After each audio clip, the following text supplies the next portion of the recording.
Hello, I am Ian Scales, you're watching TelecomTV, and I'm about to talk with an old friend of mine, Chris Lewis, who's a consultant in the telecommunications industry and has been so for about 30 years. Chris, welcome. Now, I've known you for 30 years, and over all of that time, of course, you've been progressively getting worse with macular degeneration.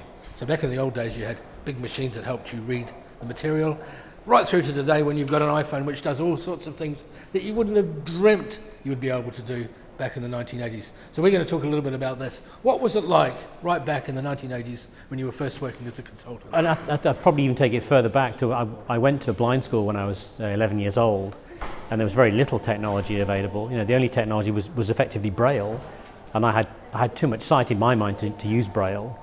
But over the years they introduced closed-circuit TVs which magnified the print so you could see big letters on the screen. And then through university I used a machine called a Kurzweil reading machine, which is the size of a washing machine with like a photocopier scanner on top, which you'd lay your book and it would scan the text and read it out to you in a terrible clunky voice. But that cost £50,000, you know. And then we've gone gradually through the arrival of laptops and more computing, where you get a little bit of accessibility reading out the text to you, to a situation now where actually embedded into devices you've got the ability to read out the content of an application and be able for me to suddenly get access through gesture or indeed through speech to be able to get the information back. So suddenly opening up a complete, you know, treasure trove of applications that I would never have had access to. So the technology has just changed dramatically because it was a sheer scale issue. You know, the compute power of that Kurzweil reading machine, you know, was a big fixed thing. You couldn't take it with you. You know, it cost £50,000 and weighed whatever a massive photocopier weighed. So that limited you in terms of work, and then mobility came along. Now, that must have been a huge boost. Well, in terms of doing my job as an analyst, you know, so I've been an analyst for 30 years looking at the telecom and networking area, then, you know, fax wasn't a lot of good to me because I couldn't read the fax. You know, whereas now as the email starts to be read out and I could start to have email on my phone, you know, so the first device for me when smartphones took off, you know, this is a regular Nokia C5. Menu, messaging, 1 gallery, messaging, select, SMS James and Chris, 40 SMS minus 195 instead of 40/05. So you see, but you can scroll through it, and because it's a touchpad or a tactile pad, a T9, then I can actually type on it. So that's my preferred way of getting that. Or if I just do this, I get my email coming through. Email, select. But you know, it sounds clunky. It sounds a bit like Stephen Hawking's, doesn't it? You know, so it's that sort of clunky voice. But it's perfectly intelligible. And then, of course, along came the iPhone, and now things really jumped up a level. The important thing to bear in mind there is what we just demonstrated on the C5 is talks from Nuance. So it's a special bit of software loaded onto it, which of course you could only do for a smartphone. What happens with the iPhone? So this is a regular iPhone. Speech on. So there's a 3-finger tap, double tap to make it work. Thursday the 15th of May. Unlock. Button. Unlock. So now you know when we recorded it, because it said Thursday the 15th of May. So this is just a regular, so obviously I'm not looking at the screen because I don't need to. Audible. iPlayer Radio. BBC Sport. Sky. BBC Weather. TV Anywhere. Podcasts. BBC News. So let's go into the BBC News app. BBC News. Play BBC News live broadcast stream. Refresh content. Button. So it's just, so you don't have to put your finger where the icon is. You're just actually moving by flicking it. It will take you. Refresh content. Latest. Google has further takedown requests after court ruled an individual could force it to remove a relevant outdated search was updated less than a minute ago. Top stories. Turkish strike over mine disaster. Statin side effects claims probed. Harris a dirty old man. Breaking news. Image. An oil pipe in Los Angeles has broken, spilling an estimated 50,000 gallons, 190,000 litres of oil in the streets. But basically, this is built into the operating system, and Android is doing the same, and Nokia with Microsoft is now launching it within the Windows platform. So it's becoming much more accessible, and because it's built into the basic way the thing. Be quiet. Thank you. Because it's built into the way that the device operates, it's much more likely to be accessible. The challenge, of course, and this opens up a complete treasure trove of applications that we can get access to, and not just for me with a vision impairment, but you know, there's magnification for someone who sees a bit, or with hearing impairment, you can have applications for that, or with a PED 1, you can get people with a Stephen Hawking's type disability to get access to it as well. So it's opening up to all disabilities. So you're suddenly moving the game from dedicated technology, as in my reading machine or the Kurzweil reading machine. Suddenly it becomes on a standard platform that anyone can get access to. And by the way, that Kurzweil application, which was £50,000 on that machine, is now available almost as a free app on the iPhone. So I'm assuming we've now run ahead with the iPhone of people's ability to absorb it. I mean, in effect, people just don't know how good it's become. So 1 in 7 people in the world has some form of disability. And of course, most of them don't get exposed to the technology the way I have. But what we're trying to do is working with the NGOs, so working with the charities in whatever disability you're talking about, is making sure we can get the message across that how, if inclusive design for everybody, means that the application is more accessible to those people with a particular disability.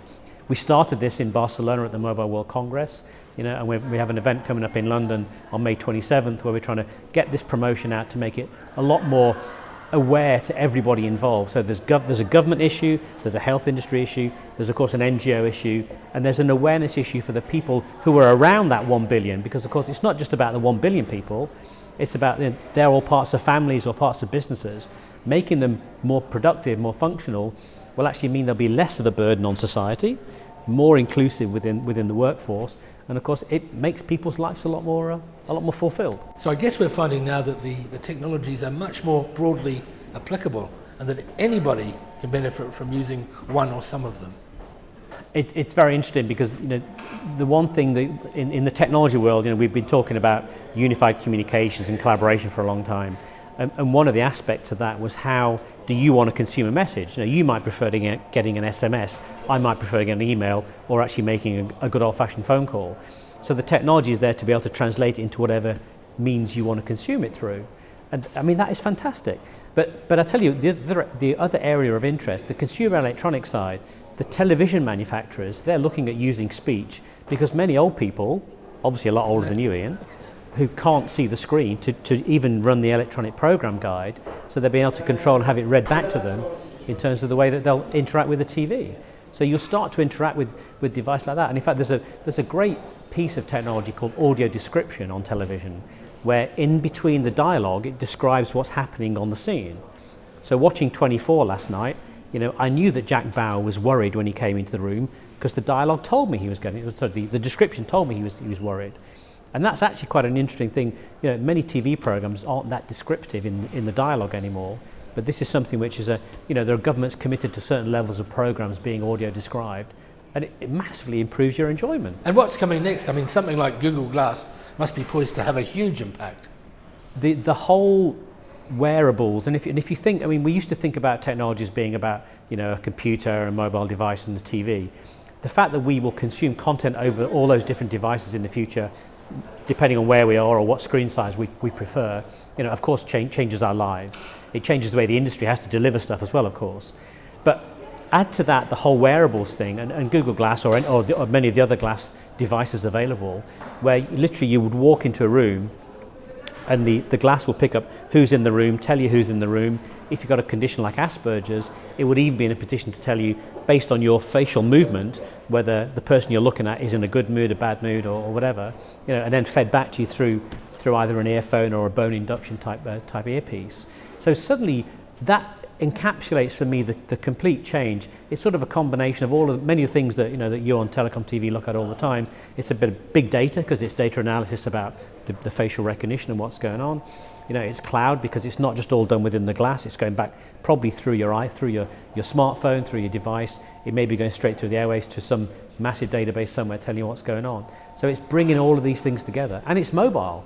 So it means you don't have to carry a massive suitcase around with you with all that compute power in it. That's out there in the cloud and gives you the ability. So the development of those applications really will change people's lives. So is this all going to be picked up in terms of health service support? Are we going to see some government spending? Well, there's a very interesting development on the technology front because in the good old days, I would have special equipment bought for me, as I described earlier. Nowadays, it's standard equipment. It's mainly standard equipment. And perhaps there'll be some specific peripherals or wearables for a particular condition, whether it be a bracelet that monitors your heart rate or your diabetes levels or whatever. But a lot of the equipment is standard. And of course, if we can get the scale in terms of the applications and the way that gets rolled out, so the same way that I'm accessing all of this digital content, it also means there is an ability for the healthcare industry to access me and monitor my, whatever my condition may be, and perhaps even help administer. One of the big issues, of course, as people get older, not only does their eyesight and their hearing go, but their minds start to go. So simple application, just reminding you through your bracelet or through your smart device, A, where you are, because that's an important issue, B, whether you've taken your medication, and C, who you're talking to. So there's so many ways in which it's not just you absorbing loads of stuff, it's a two-way thing. And that's why governments are getting involved, because it will help reduce spending on the healthcare side as well. It must be one of the only medical breakthroughs that actually means less government spending. That's true. Yeah. But it's building on standard technology. That's the beauty of it. And in fact, in many ways, as an industry, we need to stop thinking about, is it a smartphone, is it a TV, is it a laptop? These are just screens that give us access into all of that content. And then the peripherals, the wearables, actually enhance what's going on with those things. And it might give you a little bit extra in terms of what the glasses you mentioned, or whether it be a bodysuit tracking your whole sort of bodily function. It's in some ways it's quite scary. It's very Big Brother. But in other ways, it's going to be very liberating, because it should reduce the whole time you spend in hospital talking to doctors. They should be able to monitor you remotely, and it should improve society as a whole. I guess the big question is, if you actually got your eyesight back, would you still find yourself using some of these tools? Well, there's a very interesting, as an analyst, I attend a lot of briefings, a lot of conferences, and the number of times, in fact, someone yesterday said to me, would it be useful if we gave you the PowerPoint up front so you could look at it first? And I said, no, absolutely not. I want to listen to what people are saying. I've obviously trained myself over the years to take in information audibly, and the visual bit is sort of a nice to have if I can get some visual input on it. And I think, has my brain adjusted to take stuff in that way? I'm sure it has. Would I carry on doing that in the future? I'm pretty sure I would, actually. One of the major changes that happened to me over the years is that in the good old days of traveling, when I first knew you 30 years ago, if I was going to Australia, I would carry a bag of cassettes on board. My whole onboard bag would be full of cassettes to keep me going for the duration. I now, on my iPhone, I have all the books I want on there. So audiobooks, the ability to listen to a book, and the success of audiobooks and things like audible.com, many people love them, whether they're in a car or whether they're on the beach. It's a great way of consuming content. You're consuming content through a newspaper. Wouldn't you rather have it read out to you by a journalist? Or the fact that we do these webinars and video content, yes, the video bit is a nice add-on, but actually you're listening to the content being delivered to you, you're consuming that audibly, and you shouldn't underestimate how much content you consume audibly. Chris, thank you very much. Pleasure.